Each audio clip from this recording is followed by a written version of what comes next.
Hi, everyone, and welcome to GRUFFtalk, where each week we take a deep dive into all the ways we can feel better, look better, live better, and age better. I'm your host, Barbara Hannah Grufferman.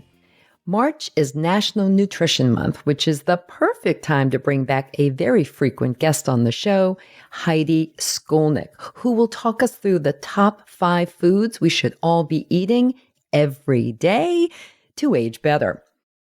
Heidi is the co-author of The Whole Body Reset along with Steve Perrine. Make sure you listen to last week's episode where I chatted with Heidi and Steve about the importance of protein and specifically when you eat protein and lots of other information so that you can all age better. Here's the truth, everyone. What you eat can either shove you onto the fast track to old age or lead you onto the path to a healthier, longer life. And in a few minutes, Heidi is going to lead us in the right direction with that countdown to the top 5 foods you should try to eat every single day if you can, so that you can age better. Stay tuned.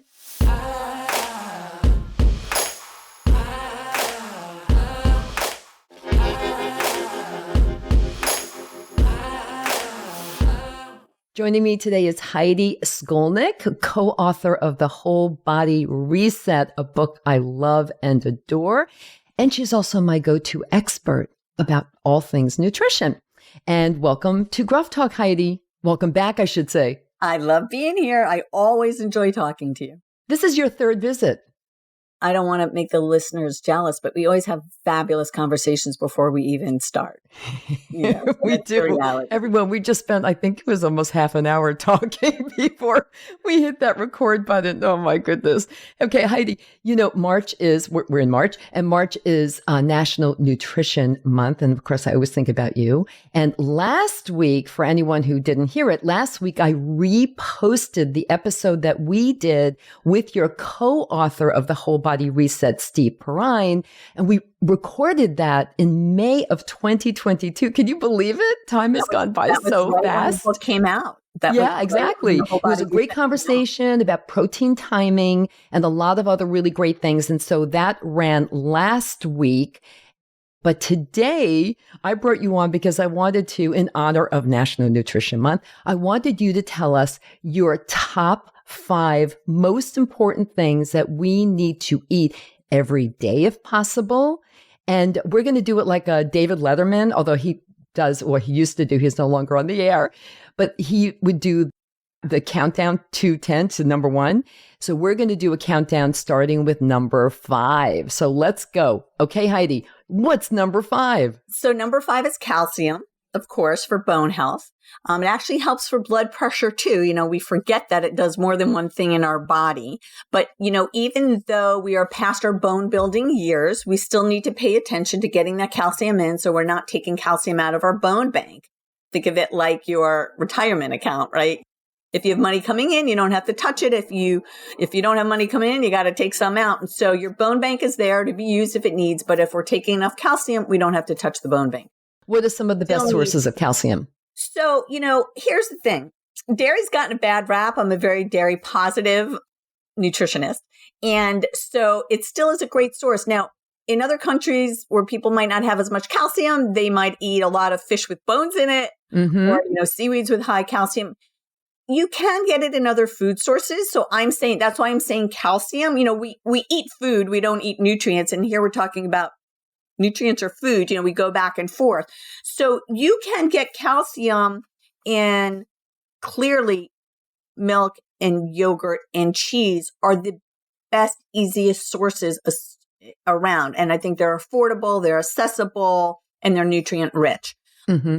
People think things like almonds, which are a fabulous nutrient positive food, but, you know, you'd need to eat 3,000 calories worth of almonds to get enough to, you know, hit your 1,200 milligrams a day. So the same thing with broccoli. Yes, it has some calcium in it. Collard greens are high. So some of the darker greens. So collard greens are really high in calcium. Turnip greens are high in calcium. Sesame seeds are actually a pretty good source if you're looking for non-dairy sources. So, you know, I mean, I'm not going to go over every single food here that's high in calcium. You can look that up through the Bone Health Foundation. Bone Health and Osteoporosis Foundation. Yes, that's a great idea. And also for me personally, I found that as I got older, drinking milk did upset my stomach a little bit, but there are things like Lactaid, you can get the calcium without the lactose. And also I'm a big believer in cottage cheese, and you can get in half a cup, you can get 15 to 20 grams of calcium and also protein. You can get a lot of protein from cottage cheese as well. Yeah. Cottage cheese, actually, it's interesting because it is a cheese, but it's not actually, because it is a little higher in protein, and the way is, the way it's created, it's not as high in calcium as other cheeses. Okay. And yet something like a cheddar cheese you could get that has no lactose. It's lactose free. So I didn't know that. Plenty of cheeses you can get that are low in lactose. And a lot of times, even those people who are lactose free can have smaller amounts or have it with other food. And so if you think you're lactose free, you don't necessarily have to avoid all dairy. Like, again, you might handle yogurt well. So that's individual. And I think beyond sort of the scope of what we're talking about here, because I think the real point for today is that you got to get your calcium in. Got it. Right. Okay. And also food preferred over supplements, correct? Food is always preferred over supplements, although not always possible. You can supplement what you can't get in through food, because food's giving you lots of different nutrients. Like you just said, if you have, you're having a calcium source that's protein rich, or a calcium source that has folate or other nutrients in it, the foods work synergistically and give us lots more than the one thing that we're isolating and focusing on. Right. Rarely are they a source of only one thing. So have a conversation with your healthcare provider about that if you need supplementation. Okay, let's move on to number 4. So 4, I'm torn between what I want to say here. So I might end up splitting. So as we get older, B12 is not something we think of. It's pretty abundant in food, especially if you are eating animal proteins. But we also begin to, our bodies change. We absorb less. Our microbiomes change. We lack what's called intrinsic factor. And we may not be absorbing B12 as well. So B12 is one where you might want to have it in a multivitamin. Mm-hmm. You might want to, you could get it tested, I guess. But, that's one where, when we look at multivitamins, it's like it doesn't help with heart disease. Okay, maybe. But there's a lot of, sort of building the gaps in your diet. And B12 is one that we just might need more of us need it as we get older. And the foods that are best, you said animal sources? Yes, animal sources are best for sure. You don't find them except in nutritional yeast. They're not in plant-based foods. Got it. And you said about testing, I find that when I go in for my annual physical exam with my healthcare provider, he always does the blood work and tests for vitamin D and Bs and all that. So I do know what my levels are, and calcium, of course. Okay, what's number 3? So I'm actually not going to have vitamin D on my list, but it's not because it's not important. I think it's just we hear it all the time. And again, then it's hard from food. So let's go back to food. So from a food perspective, fruits and vegetables. Fruits, vegetables, whole grains, because it's not just about the nutrients we find in them, which help for so many reasons. Like we know that fruits and vegetables, again, are giving us, phytonutrients and folate for our brain health, and potassium that helps to counterbalance sodium and good for blood pressure, and vitamin K for our bones, and vitamin C for inflammation or anti-inflammation, collagen formation and tissue repair. All these things, magnesium, phytonutrients, hugely important. So they just give us so much. And then also, not all fruits and vegetables have great fiber content. It's kind of a mixing them in here in my number 3, is that they help your microbiome. So we've heard a lot about it. We're going to hear more and more about it because it's connected to everything in our body. Yes. And as we age, we want a diversity of healthy gut microbes to keep us being able to absorb food well, to help our immune system. And it's just connected again to our, there's blood. I mean, there's gut brain, it's connected to pretty much every health thing. So prebiotics, which are particular fibers in food, feed our probiotics. Like I think in the past 5 to 10 years, we've heard so much about probiotics and, eat that yogurt because it's fermented and it'll give you these healthy microbes. And you're adding these healthy bacteria to your gut. But what's also really important is that we feed the microbiomes that we have the healthy bacteria that we have in our gut. And we do that by having a diet that's rich in fiber. Fiber is not key. Just the amount, it's also the variety.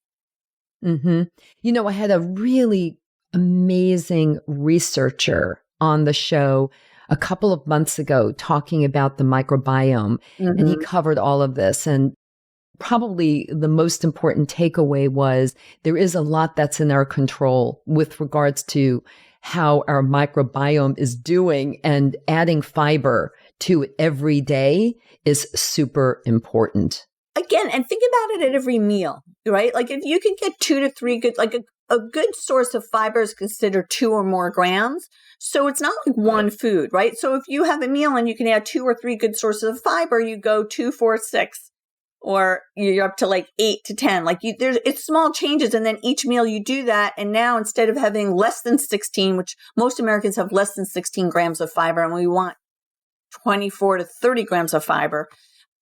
A day or per meal? No, not per meal. That's a day. A day. Just want to be clear with everyone. Right. So a day. Okay. That's why I'm saying if you choose 2 or 3 good sources per meal, you now go, 2, 4, 6, 12, 18. Like it's much easier to get there, right? Right. So here's an example. You have a turkey sandwich with some mayo on white bread with some pretzels. Now for some, whatever. So that's just like a sample, right? Now, if you change that to a turkey sandwich on whole wheat with avocado and an apple, similar kind of meal. One is like you're getting healthy fats as well as protein, of course, as well as fiber. But let's just focus on the fiber for now, right? Because you're right. Again, that's where all these foods are offering much more than just the one thing we're focused on. But we just stay focused on that. That went from 2.6 grams of fiber up to about 8 grams of fiber. In that same very similar meal. And that's, again, there's other things we can do. Beans are certainly one of like the great sources of fiber out there and do so much, are so nutrient rich. So again, we're not going to go into, you can look up fiber and look at lists. But fiber is your number 3. So what's number 2? And I wasn't sure which fiber, well, it's fruits and vegetables and whole grains. And then in that is fiber. That's why I don't know if this should really have been moved up to 2. To the number 2 spot. Well, again, you can get vegetables that are really great for you that don't have a lot of fiber, right? That are still doing wonderful things for you. Right.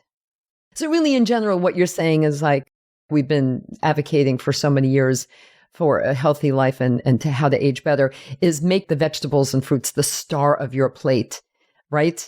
I think it's a balanced plate. It's not just about it being the star, because the star can have a smaller role and still shine. When you look at a balanced plate, it is about half your plate coming from, depending on how active you are. The more active you are, the more grains you need, the more starchy grains you need. Yes. So now moving on. So number 2 would be omega-3 fatty acids, because again, it helps our brain. And the thing that I learned about writing the Whole Body Reset was this. Okay, I'm going to go back and forth now. So for a second, going back to those fruits and vegetables, no one's ever said don't have fruits. I'm like, that's not new, but our understanding of why it's so important for us, actually fruits, vegetables, and whole grains, because of the fiber. We thought of fiber really only as it related sort of to colon health or helping stools, help you feel full. Those sorts of helps with cholesterol. So there were a lot of reasons, but now we add the microbiome. Yes. Well, the same thing with omega-3s. We're understanding it more and more and differently about what it does. And I don't totally understand the science yet. It's sort of it's evolving. It's evolving and it's becoming more clear, which is its role in, I don't think, we think of omega-3s that relates to our brain, but we don't think of it as it relates to our muscle. And again, muscle is so important. And there's something especially as we get older. Right. And I don't know if it's about the anti-inflammation that it does in our muscle, or there's something else that it has to do within the mitochondria, and mitochondrial dysfunction is one of the things that progresses and takes on a life on its own. And as we get older, contributes to frailty. So the fact that it can also help our muscles is pretty tremendous. That's new information. I actually didn't know about that, Heidi. This is really fascinating. Yeah. Reread the Whole Body Reset, and it is in there.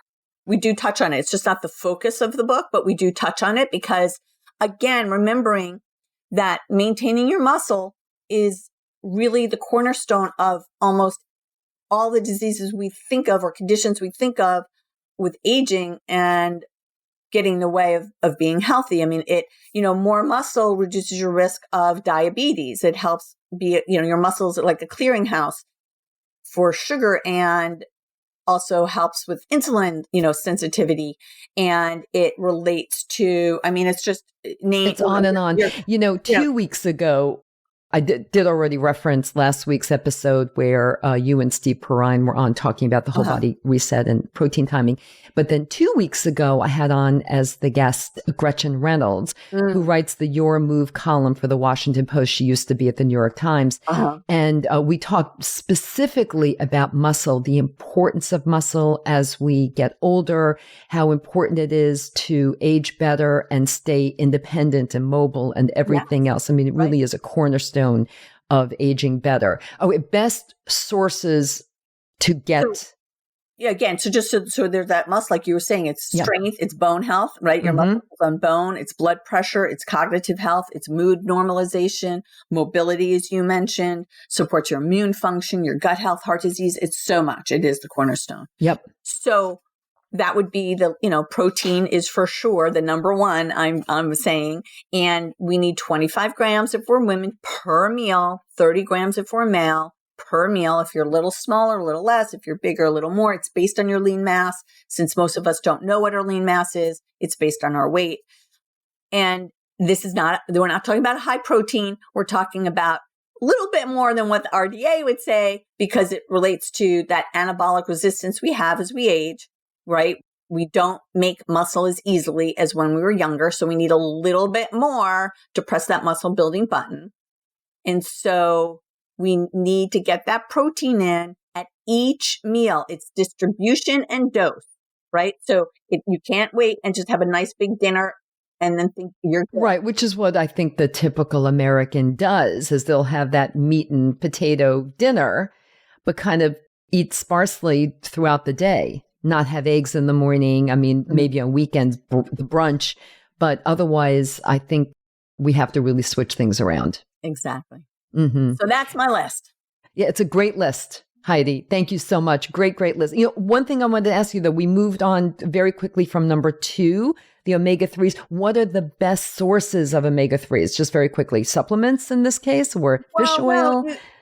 Fish. You can eat fish, but many people don't. And again, that's where a supplement could be, very helpful. I think it's probably pretty hard to get for many people to get enough in without that. Okay.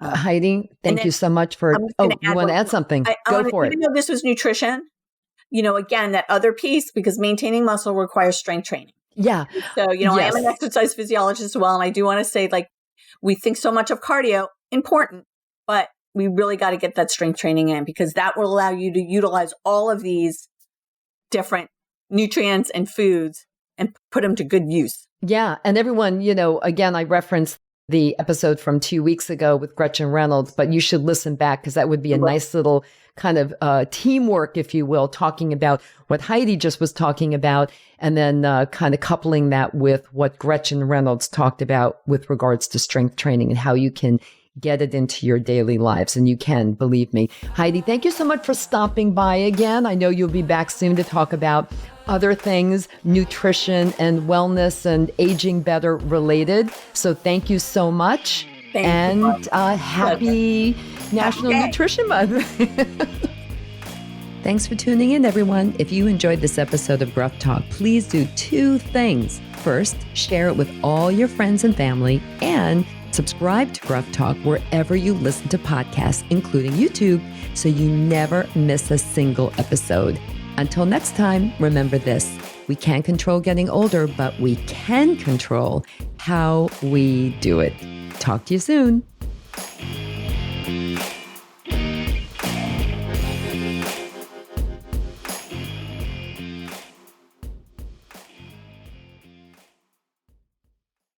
Age Better Podcast is a proud member of the Sound Advice Network. Sound Advice, women's voices amplified.